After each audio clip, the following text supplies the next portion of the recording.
Thank you so much. করছে তারা হচ্ছে আব্দুল্লাহ ইবনে উবাইর অনুসারীরা। এখন আল্লাহ পরে বলে দিছে আপনি কাদের সঙ্গী হবেন, ইয়া আইয়ুহাল্লাযীনা আমানুত্তাকুল্লাহা ওয়া কুনু মা'আস সাদিকিন, হে ঈমানদারগণ তোমরা আল্লাহকে ভয় করো আর সত্যবাদী লোকদের সাথী হও, সঙ্গী হও। এখন এই সত্যবাদী লোক কারা, তাও আবার আল্লাহ খুলাসা করে দিয়েছেন, ইন্নামাল মুমিনুনা আল্লাযীনা আমানু বিল্লাহি ওয়া রাসূলিহি সুম্মা লাম ইয়ারতাবু ওয়া জাহাদু বিআমওয়ালিহিম ওয়া আনফুসিহিম ফি সাবিলিল্লাহ উলাইকা হুমুস সাদিকুন। তারাই প্রকৃত মুমিন, যারা কোন প্রকার সন্দেহ ছাড়া আল্লাহ এবং রাসূলের উপর ঈমান এনেছে এবং তাদের জান মাল দিয়া সত্য প্রতিষ্ঠার আন্দোলন করেছে, আল্লাহর রাস্তায় জিহাদ করেছে। উলাইকা হুমুস সাদিকুন, এরাই হচ্ছে সত্যবাদী।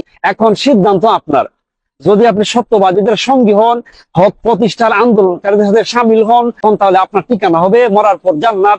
আর যদি আপনি জালেম শাসক